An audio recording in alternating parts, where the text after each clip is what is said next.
How we doing, everyone? Welcome back to another edition of FSI's PGA DFS Pick Show. I'm your host, TK Nation 47, joined with John Cool 19. John, welcome back to another week. I hope last week was fun for you. It was a pretty eventful week for us on Sunday. Coming down to the wire, I think we all could agree in the group chat, we had some of the good lineups of the week, and really exciting to be trying to finish the year strong after a very long PGA season. Yeah, so tell me about everything that's going on. Yeah, last week was really exciting. We were on a ton of good plays. Played Finau and Pendrith. Had them 1-2 going into really like the back nine, just about. And had a bunch of guys in the top 10. Also, couldn't quite figure it out. I had those guys in a single entry on the Albatross, so was sitting in second place for a good chunk of the afternoon. Kind of fell off as Siwoo did absolutely nothing on the back nine. Jay Kim did everything that day, but it wasn't quite enough for me, especially with Pendrith's three-way split on second place. I didn't have the other two guys. That hurts a lot when everyone else equals me on points. Much rather Pendrith takes second alone and everyone else loses points but me. So that's fine. Had a great week. Great ROI, and again, we just were on some super plays because of kind of missing out on the research. I only played 4 lines, so cashing one well over 4x was great. So super happy, glad to be back in it. Though I like to have a little more research under my belt than I did last week, but you know what, it worked out. So yeah, good to turn it around this week. Kind of a fun event, a lot more tradition here at the Wyndham versus what we saw the last couple weeks at 3M and Rocket Mortgage. Yeah, well, I think 3M and the Rocket Mortgage. Those were some fun events. I know they were birdie fests, and the golf wasn't as hard as it usually is, but I think they yielded good champions. Tony Finau, back to back. Our boy T4 Tony coming away with 2 more victories to add to the chest. Got to be feeling bad for the people that are talking down on the can't wins and the T4 Tonys, and maybe someday down the line Fleetwood can get a win. Who knows? But yeah, the Wyndham Championship, like you said, traditional course here. This is the last cut of the year for the PGA season, not for the entire calendar year, but for the PGA Tour tour year. So in the next 3 weeks we have some no-cut events, but this one is kind of like the precursor to the playoffs. We're having guys that are fighting for that 120. I think is it 125 or 120? 125 cutoff line. They're trying to get into the next week to try to play their way into the Tour Championship at Eastlake. So I'll let you break down the course and kind of what we're looking at to figure out who we're playing this week. Yeah, I'm glad you alluded to it as far as guys wanting to move up and hoping not to move down. What I found kind of difficult, just kind of looking at the last few years, there's really usually only about like 3 golfers or so on the final week that make a push. They get a top 10 or top 20, and it pushes them into the playoffs versus out. So, I mean, it does help to look at that and kind of see what golfers are right on the brink and guys who might miss out if they're right on the cut line, but on the inside, and then they miscut this week, they could certainly be out. But there's really not too many guys, I think, that you could focus on. The other issue that I have reading into it is looking at the points list. I mean, Patrick Reed is listed in the points list. He will not be playing next week. So really kind of having to eliminate a bunch of the live golfers to try and figure out who actually is in the top 25 and eligible is a little bit of a different task. But again, I started to put some weight onto it, and then I was just kind of paying attention to how often and how many guys that is. We're not talking about a ton, so something to look at, guys with a little bit more motivation this week, but I'm not going to focus my player pool around it at the same time just because there's not enough guys that actually matters. But great that you pointed it out. It's certainly something to think about this week with a handful of guys like an Austin Smotherman, who is 125 in the rankings. He should certainly get in after a fine finish this week when you eliminate guys like Patrick Reed out of that list. That being said, let's jump into the Wyndham Championship. This is played at Sedgefield Country Club in Greensboro, North Carolina. It's a short par 70, 7,100 yards, Bermuda grass greens. This is another Donald Ross design, just like we saw last week. What we can expect from that small greens, very fast on the putting surfaces, and accuracy being much more important than driving distance. We see guys that have been on the leaderboard in the past, like your Kevin Kisners.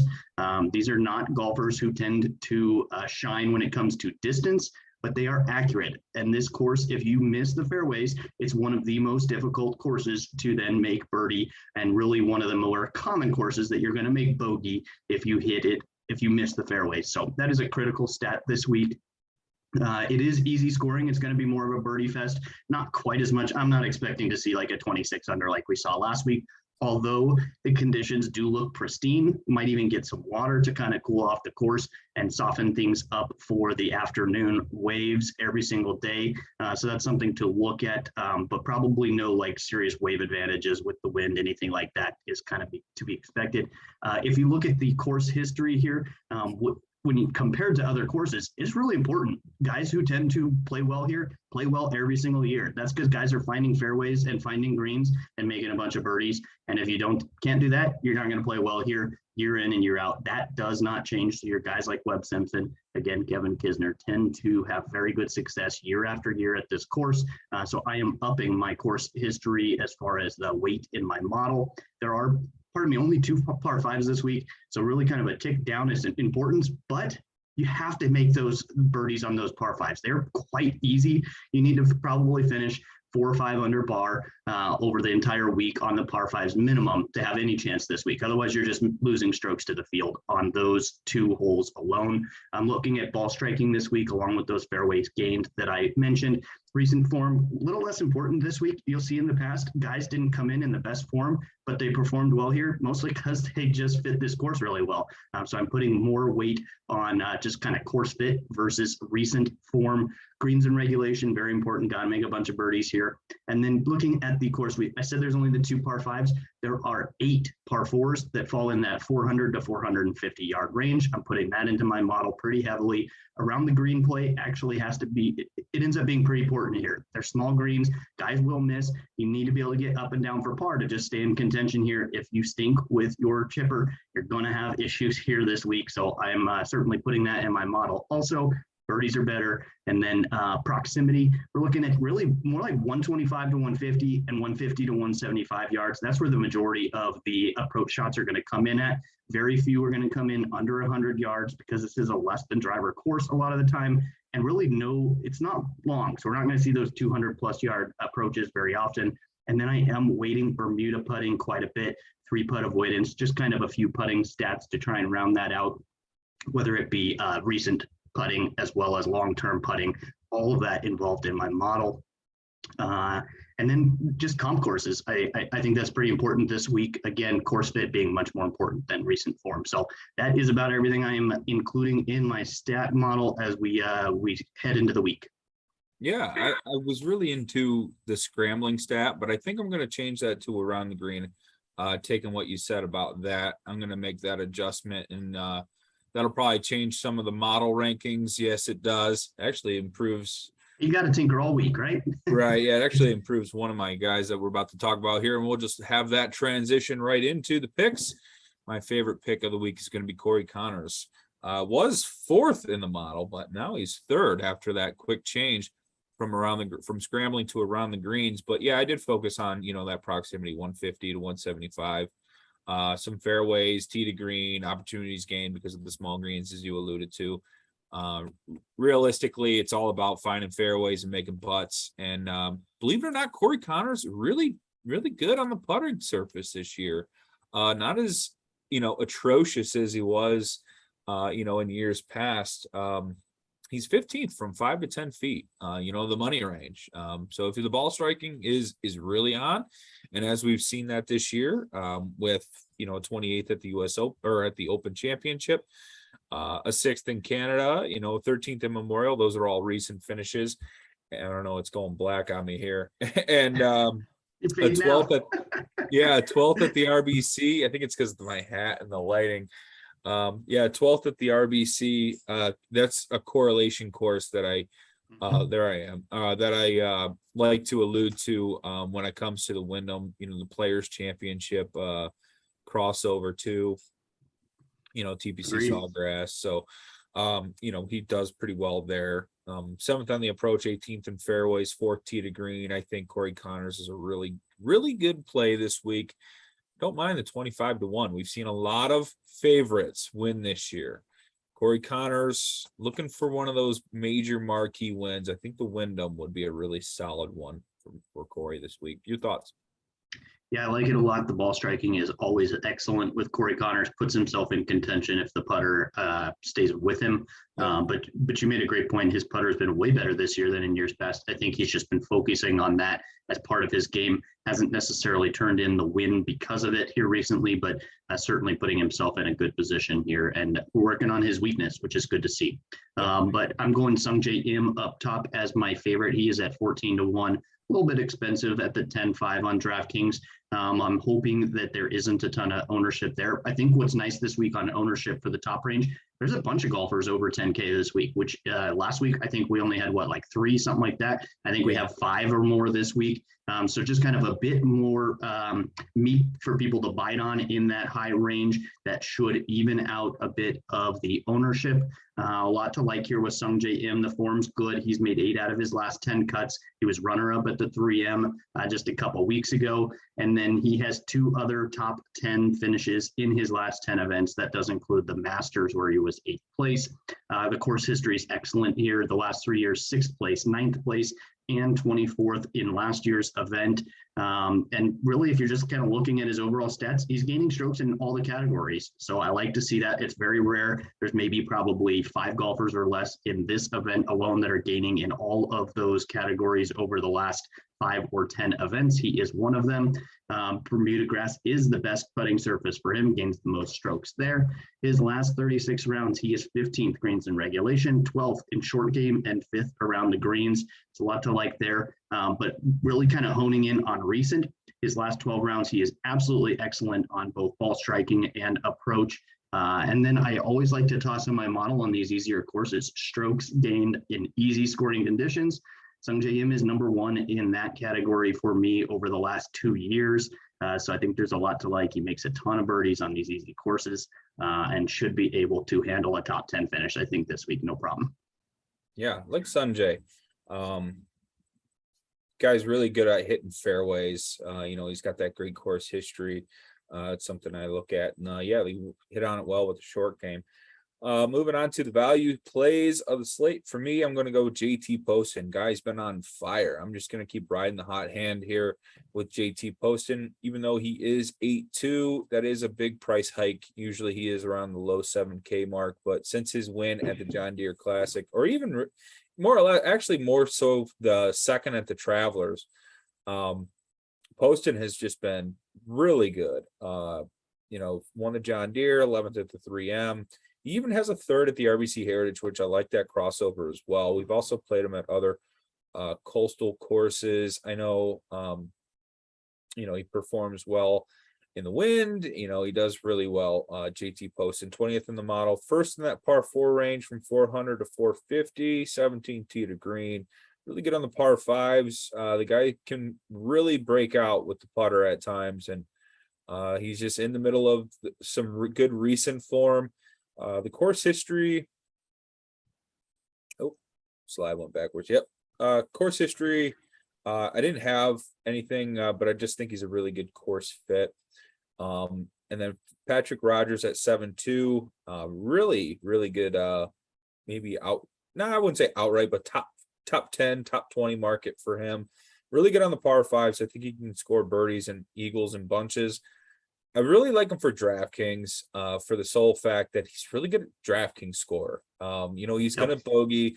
The finishing position might not be something that you can look to week, but the guy scores a lot of birdies, and that's something that you need here for DraftKings. The course history isn't phenomenal, but there is a 24th in 2018 in there, and 44th last week, 30th at the John Deere, 31st at the US Open, 18th in Canada. He's been making cuts, so I think Patrick Rogers and some of that eagle upside is going to be something that I target in the GPP market. But I like JT for cash. I think I'm really feeling really strong on him. It was actually, in contention for me for one and done, but I ultimately went with someone else. What are your thoughts on those two value plays, and what are you thinking for value this week? Sure, I do love the JT Poston pick. I'm not even pressing next. This is just going.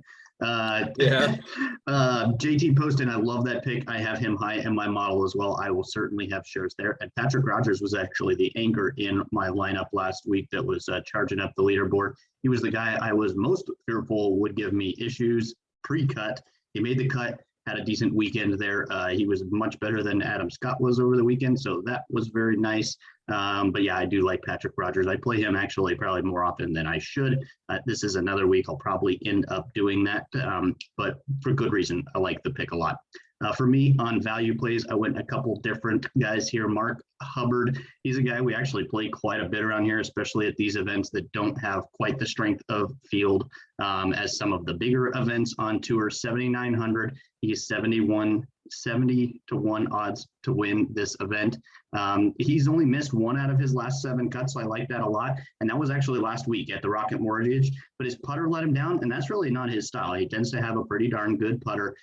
Before that, he was back-to-back top 15 finishes. He has played this event 5 times. He missed the cut on his first try, and then his first 2 tries, sorry. And then the last 3, though, 24th, 15th, and 51st. So that is fine by me on the course history. The last year, the 51st, though, if you look, his irons were really bad, and he's actually been playing excellent with his irons recently. He ranks 8th in approach over the last 12 rounds and 12th ball striking. So I tend to think he will clean that up versus what he did last year. He's 26th long-term in Bermuda putting, so I think he'll clean that up from how he performed last week. He did have a hole-in-one, and then he missed the cut, which is kind of impressive last week. But yeah, he's a really good golfer. I think he's got an excellent chance this week. Also, Scott Stallings, he's a guy I absolutely avoided at all costs last week because he was crazy high-owned, and I wanted no part of it. But I think I'm going to fall into it this week. After another good finish by Scott Stallings at the Rocket Mortgage. He has 4 top 10s in his last 6 events. The other 2 were missed cuts, unfortunately, but that's just excellent golf. 4 top 10s in 6 tries, number 1 in ball striking and number 1 on approach in his last 12 rounds. His course history is okay. 3 out of 8 made cuts. It does have a top 15 mixed in there. So not excellent on the course history, but I'll take that. Gaining strokes in all categories over his last 5 events. I like that also. And then his last 36 rounds, a little more long-term. All right, we paused there. I think we're back. Yeah. We'll all right, let me get this back on. All right. So yeah, Scott Stallings, he ranks 21st on easy courses over his last 2 years and 11th birdie or better on these easy courses. So I think those are both important stats. I think he's got a good chance this week. Those are the 2 guys I see probably about the most value on when it comes to this 7K going into 8K range. Any thoughts on these 2? Yeah, I liked Hubbard last week. It was a bummer to see what, ended up happening after, that round 1. I thought it was pretty promising. And yeah, played a little bit of Stallings last week. He was, the inevitable chalk. Probably will be again, but yeah, I think he's just playing too well to ignore. Yeah. All right, moving into the sleeper slide. It was really hard to find anything under the 7K mark this week. I ended up on Sam Ryder, 6,700, 250 to 1. I think he's okay course fit. I don't feel too strong on it, but he's 4th in that proximity range from 150 to 175, 36 on the approach. It's not terrible. 22nd in that scrambling. I wonder what he is around the greens now that I changed that. Might be something to look at real quick. 72nd, not the greatest. 18th in that putting stat from 5 to 10 feet. Really good putter. 45th in par 5s and 66 tee to green. They're not jumping off the page statistics, but he does have a 35th and a 45th in course history here. So there's some correlation. You'd think about Sam Ryder in Florida at time to time, so maybe there's some crossover. We'll see. I'm not gonna have too much, just a little bit. I like your guy better, to be honest. Well, yeah, I ran into the same issue that the 6K range is pretty tough this week. Basically, anybody that you pick out, if you find one thing you really like about him, you can find 4 or 5 that you Yeah. really do not like about him this week. So really kind of a tough slim pickings down here. Hayden Buckley kind of stood out just a little bit for me. The 180 to 1, I don't think Hayden's going to win this week. Give me a top 20 then instead there. The form has actually quietly been good. I wouldn't have guessed he's made his last 6 cuts on tour. 24th last week at the Rocket Mortgage, 26th at the 3M before that. No course history. He is a Korn Ferry Tour grad this year. We've played a ton of guys that came from the Korn. This is just an excellent rookie class. Maybe outside of Cam Young, I don't know that anybody is just a bona fide stud at this point, but a lot of really good golfers. I give Sahith a little bit of credit. That's true. Yep. He's playing really good golf. I could see him maturing into that kind of elite class. Cam Young is the only one who's really going to have. She's showing a breakout year this year. He deserves to be Rookie of the Year. I don't see any reason he won't win that. But yeah, Hayden Buckley, he ranks 24th scoring on these easy scoring condition courses over the last couple of years, 28th on Donald Ross designed courses. And his last 36 rounds, he is 29th greens in regulation, 17th in fairways gained. That is, like I said, extremely important. He is really a terrible putter. That's the issue with Hayden Buckley. He ranks near the bottom, like 10th percentile in all the putting things I was looking at in my modeling. But on the flip side, he's gained strokes putting in his last 2 events at the 3M and also at the Rocket Mortgage. Although those weren't Bermuda grass greens, I do like the fact that he actually gained some strokes in an event here recently. But what's important here with Hayden, his ball striking and approach are very, very good. Just the last couple events, he's 16th on approach, 19th ball striking. So the irons are really, really good right now. And again, he's finding fairways. So I think he is set up to have an excellent week and maybe kind of a breakout opportunity for him headed into the playoffs. I think he has a good opportunity to qualify for the playoffs. I don't have that in front of me at the moment, but yeah, I think he is right there with a chance.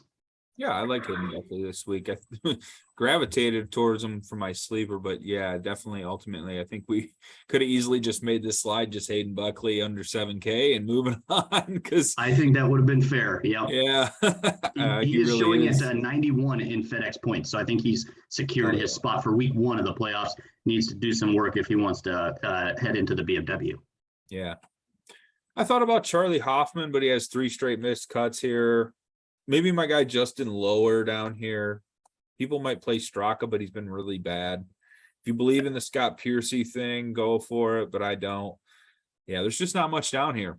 I would just lean towards anybody who can who's hitting a lot of fairways and maybe play well with their irons over the last 4 or 5 events and end it right there. I don't see myself playing more than maybe 3 guys at the most out of the 6K range. The 7K has enough guys in it. I think I can round out my lineups. I probably just won't be able to play like a 210K lineup. Yeah, it would have to be a little bit more balanced. Maybe Fowler and Smotherman at 7K.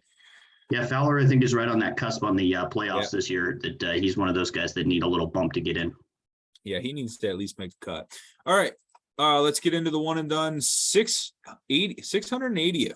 And I got Corey Connors left over. I feel pretty good about that. I really liked him to win this week. So I might throw a little cash down on the outright. But every time I bet an outright for my one and done, they stink this year. So I don't think I want to jinx myself. If they win, I know I'll cash in another way, and that'll be through one and done. So there's my hedge and thought, because I think I've been cursing the guys that have been betting on him one and done. But yeah, Corey Connors, I already explained why I like him this week. I think he's going to win. What are your thoughts? Yep. Again, I like Corey a lot. I'm going Siwoo Kim. I don't believe I have Corey Connors left in my one and done. Siwoo Kim, I think everything points to him having a great week. I saw an interview with him just recently where he was talking about some of the events he likes the most. He said Wyndham as one of those events. His course history here is excellent. I think the price is good on DraftKings, but I think for one and done, he is my top choice. So give me some Siwoo Kim. I think he's primed for a great week. It might be a great Siwoo Kim week because we just got Ric Flair's last wrestling match of all time. Woo! Yeah, so there you go. You got the woos going already this That's week right. early with the Ric Flair in his last wrestling match. On Love it. DraftKings, I think too that he's going to have a dip in ownership Oh, yeah. because of Tom Kim right Yep. next to him in the pricing, and everyone's going to see, oh my gosh, Tom Kim, he played so well the last couple weeks. He's got to be so much better than Siwoo. The answer is he's not. At right now today, No. at 20 years old, Siwoo Kim is just a better golfer, and I think Yeah. he's going to come in lower Oh, yeah. ownership. Give me Siwoo Kim over Tom Kim, even though I had Tom Kim in my good line last week and had that excellent Sunday. Give me the Siwoo over him ownership wise on DraftKings.